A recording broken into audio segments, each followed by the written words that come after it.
aí, meus amigos? Vocês estão bem? Vocês estão felizes? Eu sou o Medina e está começando mais um episódio especialíssimo aqui na Dunamiscom, que é uma parceria do Hub Podcast, Positivamente, e Dunamis Hangout.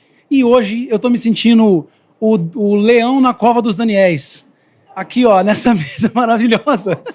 Muito bom, essa daí.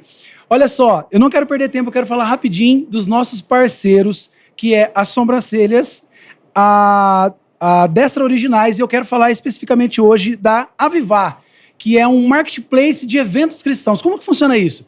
Você quer saber o que está rolando no Brasil? Vai rolar conferência, acampamento, retiro espiritual, workshop, qualquer coisa que envolva eventos cristãos, você vai encontrar na Avivar. Então, aqui na descrição está o arroba deles. Entre lá para você se informar e saber tudo que está rolando. Fechou? É isso.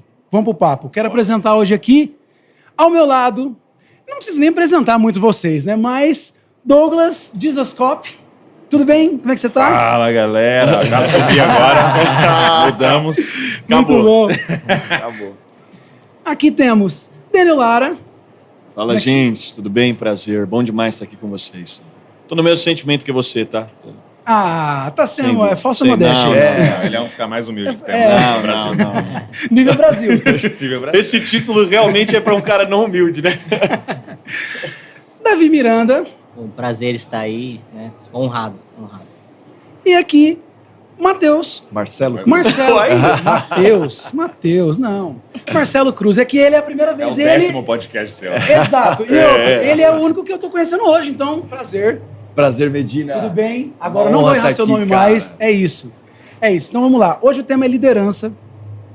E, na verdade, eu quero começar com uma pergunta. A gente vai tentar fazer uma pergunta e todos vocês vêm, a gente vem debatendo sobre isso. Eu acho que vai ser a melhor forma. E eu queria começar perguntando o seguinte. Vocês acham que todo cristão nasceu para ser líder? Todo cristão, ele é um líder ou isso é destinado para algumas pessoas? Algumas pessoas têm a vocação de líder. É isso que eu queria, primeiramente, saber de vocês. Eu também quero saber. Eu quero saber, né? Eu queria muito ouvir o Tô louco pra Davi. saber. Eu vim aqui pra saber isso. Eu acho que assim, eu tenho algo que eu acredito que sim, mas depende o que você considera a liderança. Bom. Porque se a gente considerar a liderança somente um cargo, uma hierarquia, seja ela numa estrutura eclesiástica, empresarial, não importa, aí não. Nem todos foram chamados para ser o CEO da empresa. Uhum. Mas todos foram chamados para liderar no seu sentido de influência. Eu tive uma experiência, acho que uma das mais marcantes para mim, quando eu estava num treino de futsal. Eu não tinha tido um encontro com Jesus ainda, mas eu já tinha fé em Deus e já frequentava a igreja. E meu técnico chegou para mim e perguntou se eu era crente. Só que eu não falei nada. Por que ele me perguntou se eu era crente? Porque eu já, de alguma forma, exerci uma liderança cristã em não roubar no lateral, em não falar palavrão dentro da quadra. Uhum. Então, nesse aspecto de influência, de sermos luz, né, sal e luz na terra, sim, todos nós cristãos fomos chamados para sermos líderes. Só que eu não deixaria cair na armadilha de que todos fomos chamados para ser o CEO, o presidente da República. Eu acho que é um pouco disso aí. É a forma como Bom, eu é isso vejo. mesmo. Eu também acredito, porque liderança é você levar alguém do ponto A ao ponto B. Ainda mais nós aqui, nós queremos levar as pessoas a Cristo. E como o ID é para todo mundo, então nesse aspecto, sim, todo mundo foi chamado para influenciar e liderar alguém. Agora, concordo com ele, não todo mundo na estrutura eclesiástica, principalmente. Talvez isso vai depender da quantidade de pessoas que você lidera. Sim. Porque todo mundo vai liderar, por exemplo, há um chamado para todo mundo liderar sua família. Né? Boa. Então Uhum. você provavelmente será um pai, será uma mãe, você vai liderar também. E sua quando família. a gente E fala... assim mesmo também, né? E assim mesmo. Então, Exato. É o que eu falaria. Que o grande desafio de liderança é que antes de liderar ao outro, o desafio é liderar a si mesmo. E nesse lugar, você está tendo que tomar escolhas todos os dias. Você tem que responder todos os dias. Tem que exercer, né? E todo o tempo você está exposto a isso. Não tem como correr disso na vida. Isso é verdade. Você levantou de manhã, você tem escolha. Você está tendo que você precisa liderar. Aí o cara casou, irmão. A primeira pessoa mais difícil de você liderar é você mesmo. Achei que você ia falar esposa. Não. Minha esposa tá aqui. Pelo amor de Deus. Que ele ia falar. Eu já ia ter que discordar. Eu acredito, Medina, assim, que tem pessoas que são as pessoas do um talento tem pessoas que são de 2 talentos Exato.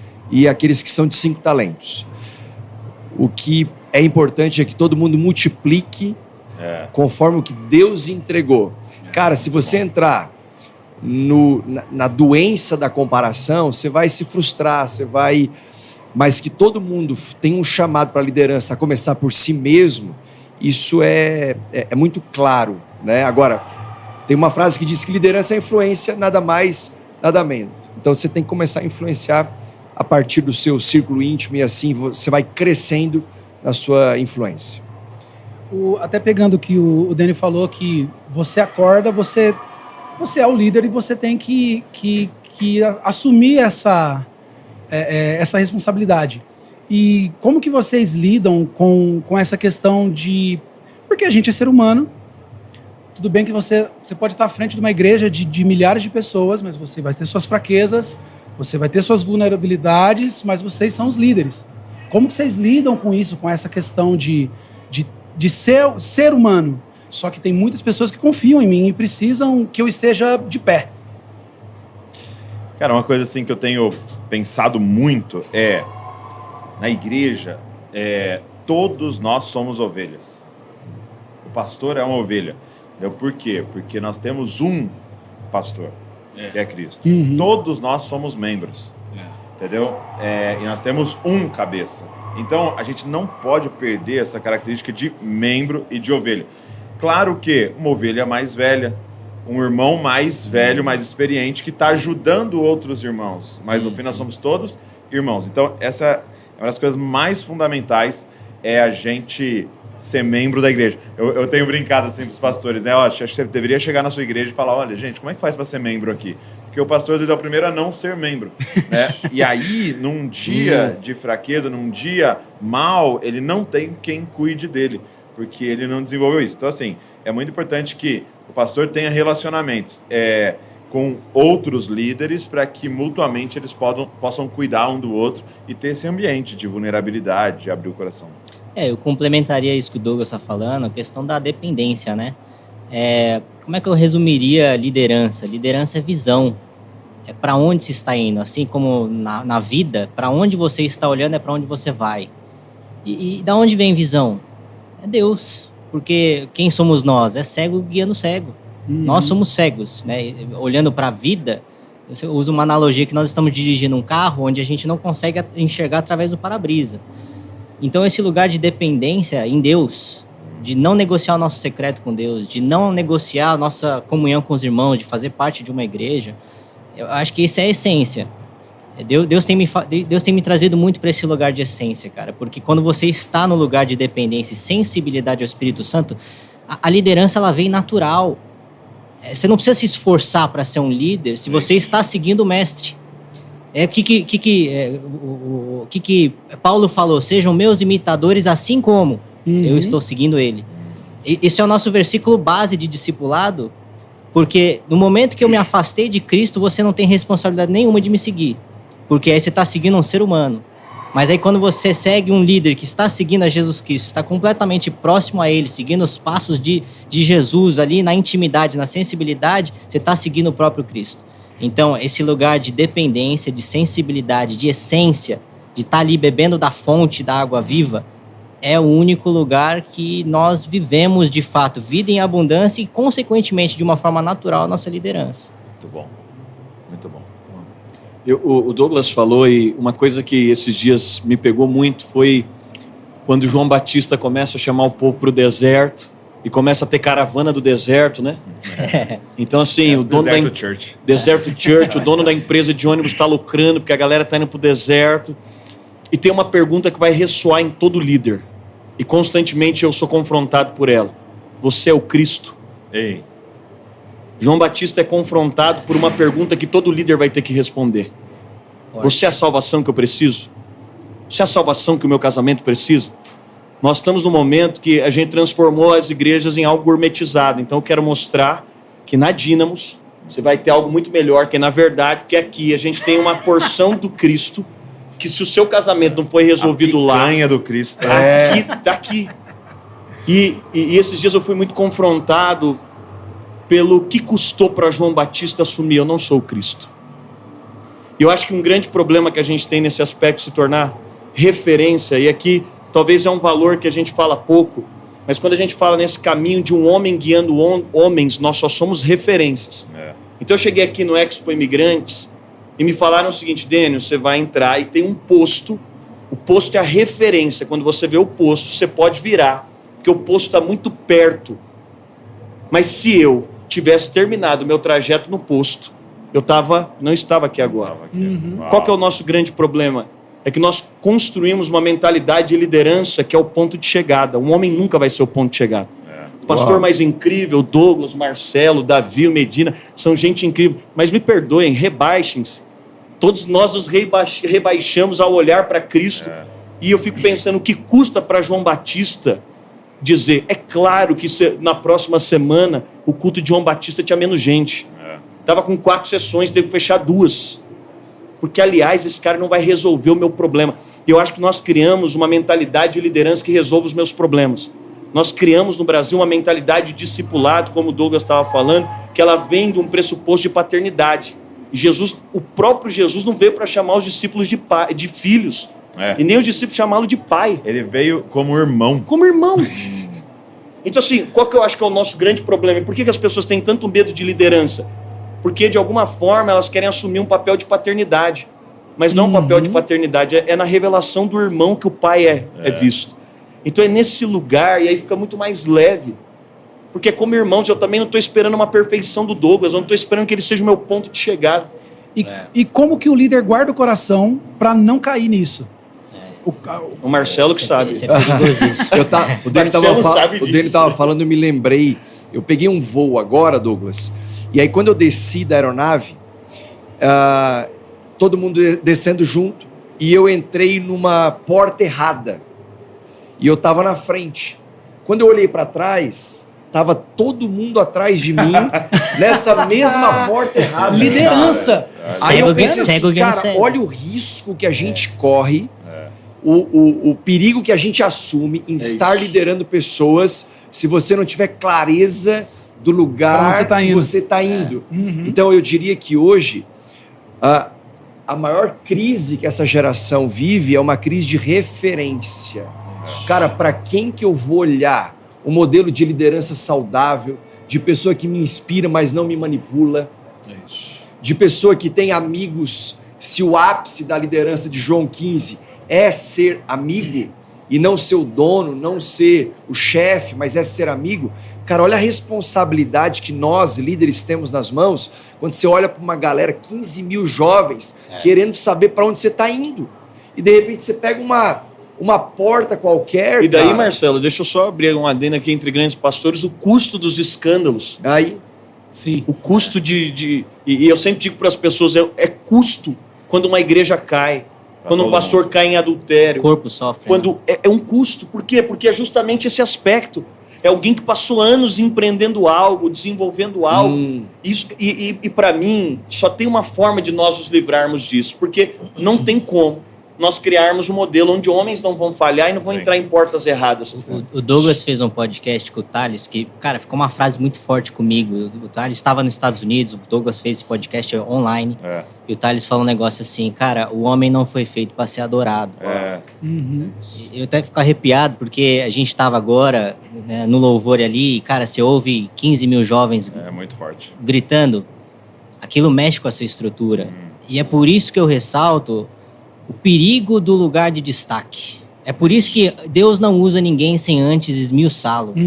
Deus não usa ninguém antes sem esmagá-lo. Estou vivendo isso agora, Douglas tem acompanhado um pouco mais de perto a minha caminhada. Por quê? Porque quando você chegar lá, você ser um João Batista e Deus mandar multidões para o deserto, e aí, cara, pra você cair dali, eu sempre falo que o diabo ele não precisa derrubar uma igreja, ele só precisa derrubar o líder. Ele derrubou o líder, ele derrubou a igreja. Forte. Então, cara, esse lugar de liderança é um lugar de dependência completa, porque o coração do ser humano é enganoso e nós somos pó e ao pó voltaremos. Então, eu acho que uma coisa que Deus tem falado muito comigo, cara, é, permanecer na presença. É sobre essência, né? Deus tem falado muito sobre uma temporada de essência, de estar ali. Porque, cara, é um passo longe. Que o diabo tá olhando pro líder. Deus e o diabo, os céus e o inferno trabalham com liderança. Deus, ele não falava com o povo de Israel, ele falava com Moisés. Então, eu acho que quando estamos falando sobre liderança, o meu lugar de cautela é, cara, o lugar de liderança é muito perigoso, porque é o que nós temos visto. Os escândalos, pastores caindo, igrejas se esvaziando. Cara, eu acho que a gente precisa estar nesse lugar de essência, de dependência, olhando para Cristo, porque, cara, é o lugar mais seguro no mundo. Você se afastou um pouquinho, o perigo é muito grande quando se fala de liderança. Eu estava pensando aqui na oração que Jesus fez. Cara, que oração perigosa. Você chegar no Getsemane, um lugar de prensa, e poder orar: Pai, se possível, afasta de mim esse cálice. Contudo, que não seja feita a minha vontade, mas a tua. Uma nova geração de líderes que tem coragem de fazer essa oração, que não seja feita a minha vontade. Porque hoje nós temos o perigo de estar formando uma geração de líderes meninos, que enquanto você não faz a vontade dele, ou enquanto a minha vontade, ela não é atendida, cara, eu vou ficar chateado, eu vou pegar minha bola e vou dizer: eu não jogo mais, eu não brinco mais. Então, líderes maduros são líderes que têm coragem de fazer esse tipo de oração perigosa, que não seja feita a minha vontade, mas a tua. Você perguntou como, né? Tipo, como é que lidera como irmão e não tenta tomar essa posição de pai e tal. Eu acredito... Eu lembro que tem um pastor que me discipulou um tempo, o pastor Salomão. E aí ele Pastor Salomão, forte, né? Já começa por aí. É outro nível, hein? Isso é muito sábio. Salomão. Acertou já no nome. E aí eu tinha acabado de ter a Luísa. A Luísa tinha, assim, 1 ano e pouquinho, ela tava introduzindo alimento. E eu falei: Salomão, cara, é uma guerra, ela não come, Salomão. Eu coloco na boca dela, ela gospe, eu e a Val vai ficando estressada. A Val passa 1 hora fazendo lá a papinha, ela não come. Aí o Salomão falou assim: então deixa eu te ensinar. Almoça primeiro. Vai ficar Porque mais se você facinho. vai para dar comida pro outro com fome, Nossa. você vai ficando com raiva. E aí eu entendi com a Luísa, mas Entendi entendi que mais do chamava que Salomão. isso, né? Falei: cara, como é que faz para não devorar um ao outro? Nós temos que ir para a relação satisfeito, mas em Cristo. Nós temos que ter comido o cordeiro, nós temos que ter comido o pão vivo que desceu do céu, bebido da água da vida.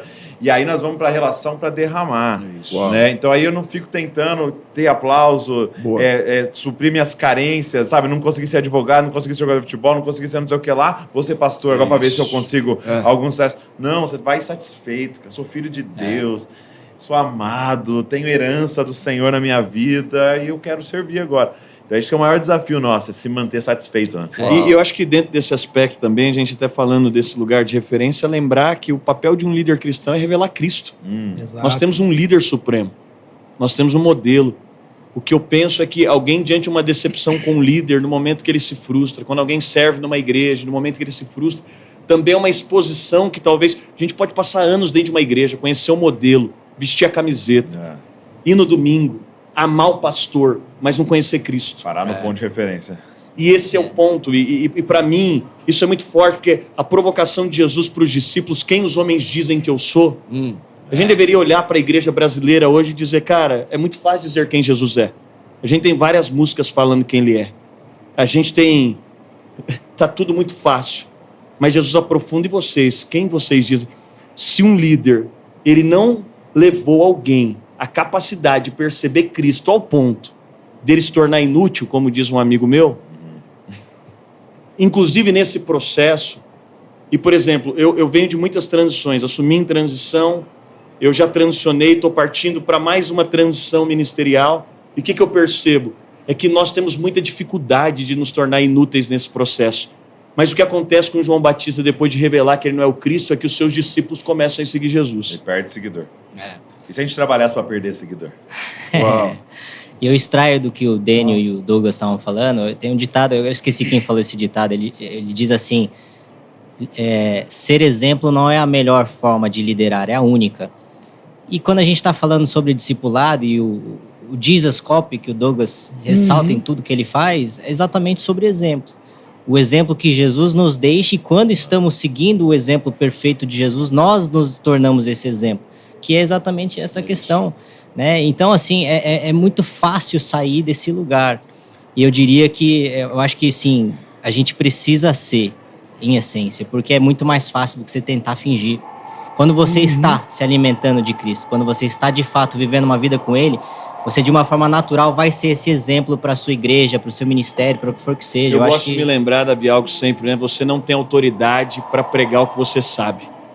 Só tem autoridade para pregar o que você vive. Muito bom.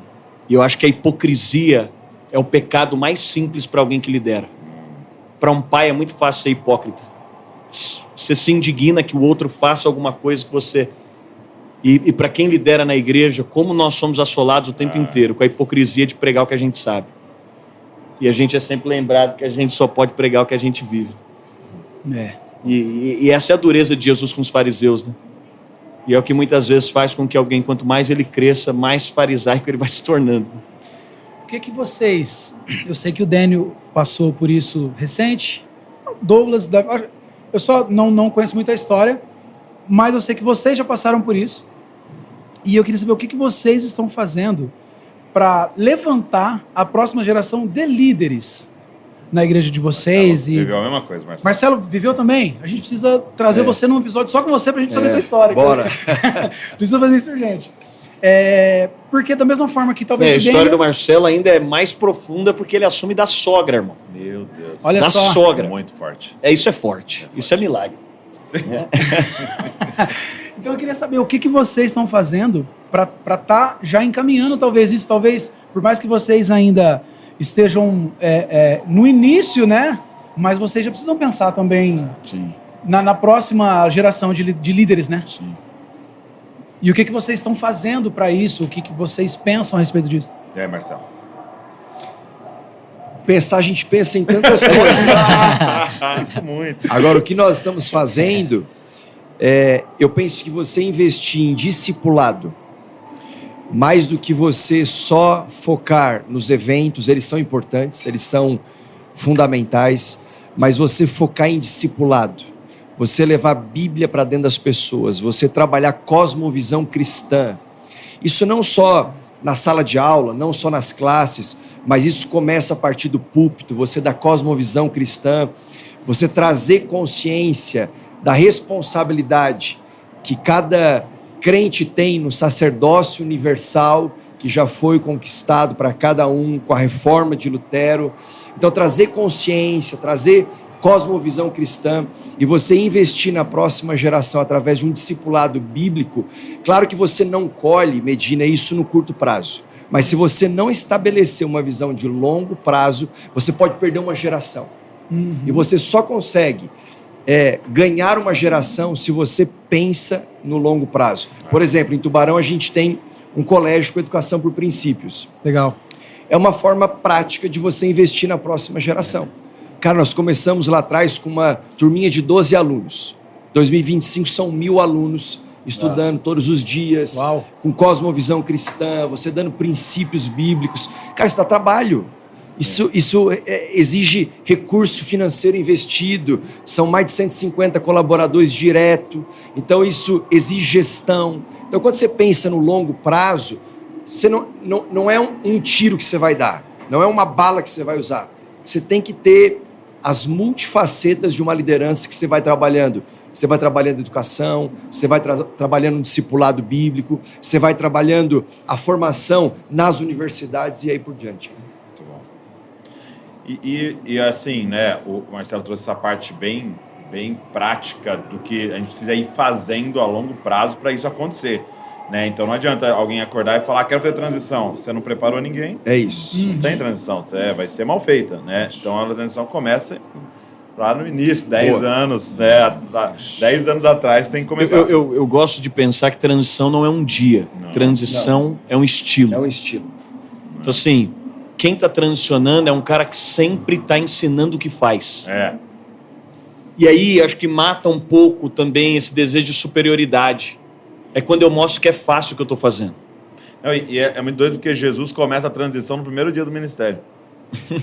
Vou fazer de vocês. Ele sai do deserto para começar fazendo o quê? Escolhendo quem ia substituir ele. É isso. É o primeiro movimento dele. Por quê? Porque a primeira cura dele, alguém tinha que estar assistindo. É isso. Primeira interação com o fariseu, alguém tinha que estar assistindo. Porque ele ia deixar os caras continuando aquilo. E assim, só que é uma mentalidade. E qual é, para mim, a mentalidade? Sim. Eu acho que o Senhor está restaurando uma parada entre nós já há um tempo, né? Que é o apostólico, né? E a gente começou a entender que o apostólico é o quê? Ser uma igreja que envia. Então eu quero ser um líder apostólico. Então eu vou treinando e enviando. Dando só liberdade. que o apostólico da Bíblia, ele preparava e o líder ia embora. Então, Paulo era apostólico. Ele não ficava ali preparando e, vai você para lá, vai você para lá. Ele preparava e ia para o próximo. Ele preparava. Então, assim, para mim, uma das formas é a gente liderar para ir embora. Meu Deus. Então, a pergunta é quanto tempo você precisa para ir embora? Carta de demissão. Trabalha, constrói. Isso é forte. Jesus precisou de 3 anos para ir embora. Então, imagina se todo líder liderasse assim, a gente não ia tentar construir império em lugar nenhum. O Douglas, ele vai liderar para sobrar, né? Exato, para sobrar. Porque, e assim... E com aquela cultura, né, Douglas, de deixar o cara que não está preparado, que não está tão pronto. Tá tantos por cento preparado. Eu digo porque se ele liderar para sobrar, cara, se ele sobrou, é o sucesso do que ele fez. Sim. Cara, eu liderei tão bem que eu sobrei na minha equipe e agora eu posso ir responder ao apostólico. E eu sei que vai dar continuidade melhor do que eu estava. Eu acho que o grande desafio, que é algo que Deus tem trabalhado muito comigo, né? Eu sempre falo que o Regenere, que foi Deus que me entregou, ele é meu filho. É muito doido. Mas todo filho faz 18 anos de idade. Tem que ir embora. Por quê? Porque o Regenere não é meu. Ele está sob a minha guarda, sob a minha liderança atual. Mas Deus tem falado exatamente isso para mim. E quando você não for mais o líder do Regenere, quem que vai estar à frente? Tem um livro muito legal chamado Weak Church, que é de Wikipédia, né? Não é de wiki fraco, é Wikipedia, né? Então é Weak Church. E aí por quê? Porque a Wikipédia é feito por leigos. Então ele fala sobre a igreja feita por leigos. Né? E é um cara que... Aconteceu isso, ele foi para uma viagem missionária é um país da Ásia. É um americano que foi para lá, aí sei que eles começaram a evangelizar, 500 jovens aceitaram Jesus. Filipinas. E aí ele fica lá um mês com os caras discipulando para ver se preparavam um pastor para ir, ele volta para os Estados Unidos, ninguém quis ir, aí ele foi e ficou mais 3 meses com a esposa lá, ajudando, discipulando os caras, voltaram para os Estados Unidos, ninguém quis ir, porque ele não tinha seminário, então a organização não queria enviar ele. Então ele ficava indo, ficando um tempinho, indo embora. Cara, a igreja agora tinha, tipo assim, sei lá, 70 mil membros. Eu tô chutando o número, mais ou menos isso. E aí foi uma revista lá entrevistar eles. Falou assim, cara, por que tá acontecendo isso na Filipinas com pastores americanos? E não tá acontecendo isso lá nos Estados Unidos? Aí a esposa do cara respondeu à revista. Ela falou assim, porque lá a gente lidera para ficar. Aqui a gente sempre liderou para ir embora. Meu Deus. Forte. Então não tinha como centralizar em nós. Era sempre preparando discípulos e líderes. E aí, cara, é uma explosão de multiplicação. Então, assim, eu acho que a gente precisava ter um plano de ir embora. Uau. Muito forte. Isso toca muita coisa, né? Porque quando a gente fala de transição... é uma inspiração nisso. Quando a gente fala de transição... Ou seja, tá na hora de você ir embora, Dani. Eu sei. É que ele já foi embora um monte de vezes, né? Eu sei. Mas quando a gente fala de transição, afeta muitas coisas, né? Inclusive o motivo pelo qual você está fazendo o que você está fazendo. Quando a gente olha o próprio Jesus, que não veio... A gente tem um sonho de construir um império. Por isso que a gente está tão viciado no nome do que a gente faz, no logo do que a gente construiu. Por isso que as pessoas estão tão frenéticas. E eu tenho muito medo disso, porque o reino de Deus é maior que tudo isso. E se você quiser construir dessa forma, não tem jeito. Ou Jesus aparece ou a gente. E eu acho que o grande desafio é que quando algo começa a crescer na sua mão, você vai definir se continua sendo o reino de Deus ou se vai ser seu império pessoal. E aí que eu acho que é quando a coisa pega. E é uma armadilha, né? Eu venho de um contexto onde se eu transicionasse só dentro da Igreja de Deus de Amor, eu pregava todos os dias da minha vida, pro resto da vida, eu não atendia todas as igrejas. Só que quando você começa a olhar para o reino e você desconsidera a placa, você fala, cara, tem algo muito errado aqui. Porque o negócio começa a criar suas próprias regras, criar seus próprios fundamentos, suas próprias crenças, e o negócio começa a se distanciar da sua essência. Então, assim, é muito importante, cara, essa questão de liderarmos, criarmos líderes. Eu tenho um desafio gigantesco, porque eu sou muito perfeccionista, então você entregar nas mãos de alguém que não vai fazer tão bem quanto você cara, é um negócio que você precisa, cara, então beleza, por que eu tô... Não, eu tô passando porque é um mandamento, é o que Deus está direcionando, E não é sobre performance. A performance vai vir, mas é sobre propósito. O propósito de formar líderes, né? Eu acho que hoje eu diria que o que resume eu atuar como um líder ministerial é formação de líderes, capacitação. A temporada que Deus tem soprado sobre a gente, na Deus e Amor, no Regenere. Olha, capacite líderes, porque você não é eterno, ninguém está ali para a eternidade, tudo isso é de Jesus e as ovelhas são de Jesus e não nossas, né? Agora, pegando o gancho que o Dani estava falando, cara, eu não sei vocês, mas eu olho para o futuro, eu vejo com tanta esperança. Por que eu vejo com esperança?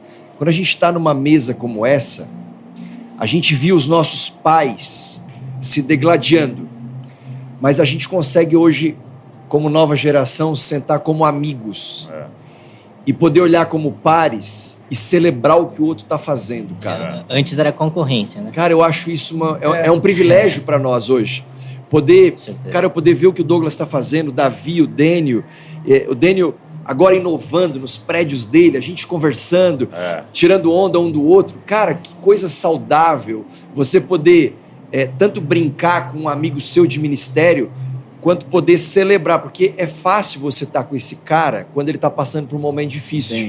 Mas e quando ele está passando por um momento de sucesso, de vitória, você poder se alegrar, cara. Então eu olho para essa geração de líderes e eu estou cheio de esperança para o futuro. E até você falou dos pais, eu queria até que a gente honrasse os pais. Por quê?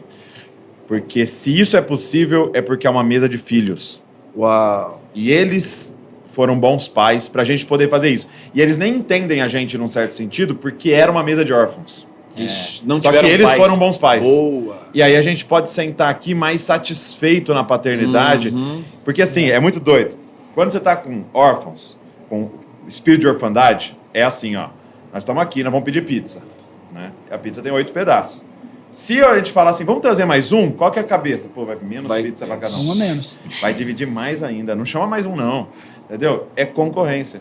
Chama mais um. Quando a gente é filho, a gente entende. Chama mais, porque se vier mais, meu pai compra mais pizza. Muito bom. Se vier mais, meu pai multiplica. Então, cara, que levante-se mais ministérios, que levante-se mais conferências, que levante-se mais dunamis, mais Dizascopes, que se levante mais dínamos, se levante mais tudo, cara. Porque quanto mais, você sabe que o pai vai trazer mais, entendeu? Ninguém nunca vai tirar de ninguém se é filho. E aquele valor da casa, né? Você valoriza o irmão e não está vinculado. Lá fora, o cara pode olhar o currículo do seu irmão. Em casa, é seu irmão. É seu irmão, acabou. Então, assim, não importa a pós-graduação que ele fez. Então, é seu irmão. E essa questão que você estava dizendo é muito forte, porque cabe ao pai dar o senso de identidade. Quem sofreu com a ausência de paternidade sabe como é difícil. E como no ministério a gente vê isso ressoando. O cara agora quer provar de todo jeito, porque ele mesmo não sabe quem ele é. Às vezes você vai na igreja de algum pastor, você vê que ele está desesperado, então os números são prova, a conquista financeira é prova, mas quem já sabe quem é, faz a partir, e aí eu gosto muito de quando Jesus fala para Pedro, se eu não lavar seu pé, você não tem parte comigo. Porque se você não for trabalhar de pé lavado, você vai exigir que lavem seu pé. Agora, quando você vai de pé lavado, você fala assim, Cristo já fez por mim, só me resta fazer pelos meus irmãos, então não estou procurando quem lave meu pé. Não estou procurando um súdito, não estou procurando um escravo, não estou procurando alguém para mandar.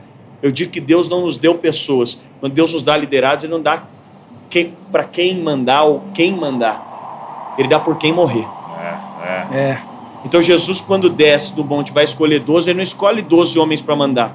Ele escolhe 12 homens pelos quais Ele morreria. Forte. E o nosso grande problema é que a gente tem uma liderança que constrói equipe para mandar.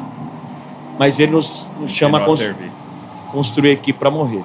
Incrível. Acho que começou o rock and roll, hein? Eu acho que é isso. Acho que é hora da gente encerrar. Gente, nossa, dá pra ficar aqui mas nem sei quantas horas. Incrível, incrível, incrível, incrível. Eu queria pedir pro Marcelo, então, fazer uma oração pra gente encerrar, pode ser? Tá bom, vamos lá. Senhor, nós queremos te agradecer por esse tempo maravilhoso aqui de mesa.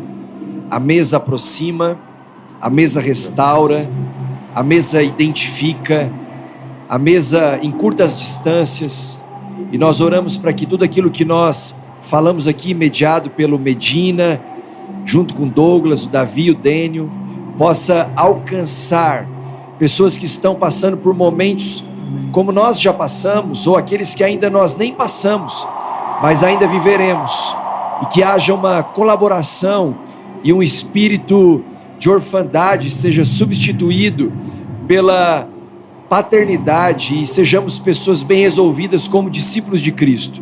Eu peço que a tua bênção alcance jovens, alcance a nova geração e que o Senhor incline o coração dos pais aos filhos e dos filhos aos pais, porque essa é a certeza da bênção, não só para essa, mas para as próximas gerações. Oramos em nome de Jesus. Amém.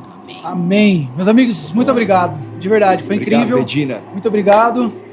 Meus amigos, é o seguinte, se inscreve nesse canal aqui, principalmente compartilha esse vídeo. Manda para aquele teu amigo, manda para o teu líder, manda para quem precisa ouvir isso. Faz isso, manda no grupo do Zap lá das tia. Manda lá, porque vai ser muito bom. E ó, se inscreve também no Dunamis Hangout, no Positivamente, tá saindo muito conteúdo gravado aqui na Dunamis Com. É isso, beijo no coração, Deus abençoe vocês, é nóis.